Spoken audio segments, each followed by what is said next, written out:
రాజ్యంపై యుద్ధం చేయలేమని అడవిలో అన్నలు చేతులెత్తేశారా? పోరాటం ఆపుదామని జనజీవన స్రవంతిలో కలవడానికి మావోయిస్టులు లేఖలు రాశారా? ఆపరేషన్ కగ్గార్ ఎఫెక్ట్తో మావోయిస్టుల శకం ముగిసినట్టేనా? మేము హ్యాండ్సప్ అయ్యాం అని అన్నలు చెబుతున్నా కేంద్ర ప్రభుత్వం వాళ్ళని అడవిలోనే మట్టుబెట్టాలని చూస్తోందా? మావోయిస్ట్ అభయ్ పేరుతో వచ్చిన లేఖలో నిజముందా? ఫోరెన్సిక్ నిగ్గు తేల్చే వరకు నక్సల్స్ ప్రభావిత రాష్ట్రాలు కేంద్ర ప్రభుత్వం కూడా మావోయిస్టులను నమ్మదా? మావోయిస్టులు లొంగిపోతామని చెప్పడం అందులో కొన్ని వర్గాలు వినిపిస్తున్న అభిప్రాయమా, లేదంటే మావోయిస్ట్ పార్టీ ఏకగ్రీవంగా తీసుకునే నిర్ణయమా? అడవిలో అన్నలు గన్నులు వదిలేస్తే జనజీవన స్రవంతి పేరిట అర్బన్ నక్సలైట్లుగా భావజాల వ్యాప్తిని చాప కింద నీరులా విస్తరిస్తారని ప్రభుత్వం ఏమైనా భయపడుతోందా?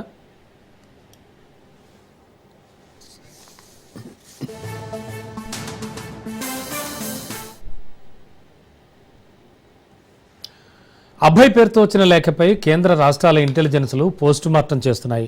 ఫోరెన్సిక్ టెస్ట్ చేయించేందుకు సిద్ధమయ్యాయి. ఫోరెన్సిక్ నివేదిక వచ్చాక కేంద్ర ప్రభుత్వ ఆదేశాల మేరకు మావోయిస్టులపై తదుపరి వ్యూహం పన్నే అవకాశం కనిపిస్తోంది.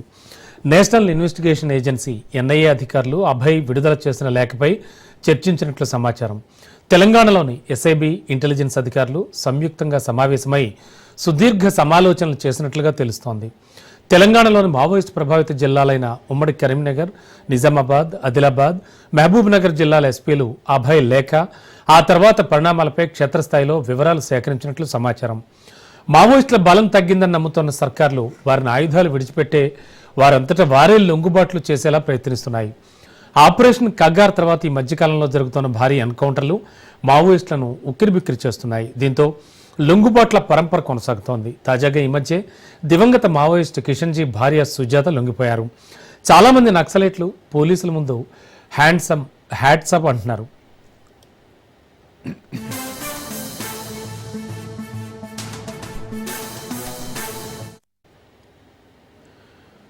జాతీయ స్థాయిలో చూస్తే వివిధ రాష్ట్రాల్లో పనిచేస్తున్న సహచరులు జైళ్లలో ఉన్న సహచరులతో సంప్రదించి నిర్ణయం వెలువరించేందుకు నెల రోజుల సమయం ఇవ్వాలని లేఖలో అభయ్ ప్రభుత్వానికి విజ్ఞప్తి చేశారు.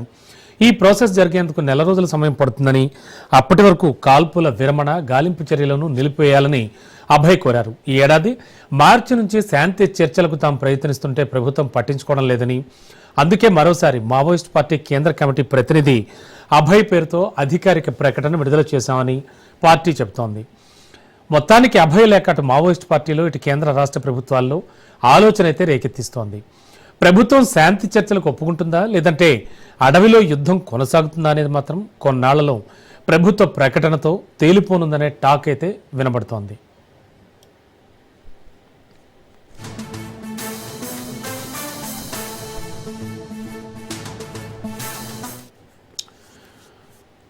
అడవిలో అన్నలు చేతులు ఎత్తేశారా? పోరాటం ఆపేస్తామని, అలాగే జనజీవన స్రవంతిలో కలిసిపోతామంటూ మావోయిస్టులు లేఖ రాశారా? ఆపరేషన్ కగ్గార్ ఎఫెక్టేనా ఈ మావోయిస్టుల లేఖకి సంబంధించి? ఇక మావోయిస్టుల శకం ముగిసినట్టేనా? ఇలా ఎన్నెన్నో సందేహాలు మొన్న అభయ్ పేరుతో విడుదలైన లెటర్ తర్వాత. అసలేం జరుగుతోంది? మావోయిస్టులు నిజంగా అంటే ఒక ఆశయంతో, అలాగే కొన్ని నిర్దిష్టమైనటువంటి ప్రణాళికలతో ముందుకు వెళ్ళినటువంటి మావోయిస్టులు ఇంతటి డెసిషన్ తీసుకుంటారా అనేది కూడా ప్రస్తుతానికి సొసైటీలో వినబడుతున్న మాట. అసలు ఏం జరుగుతుంది?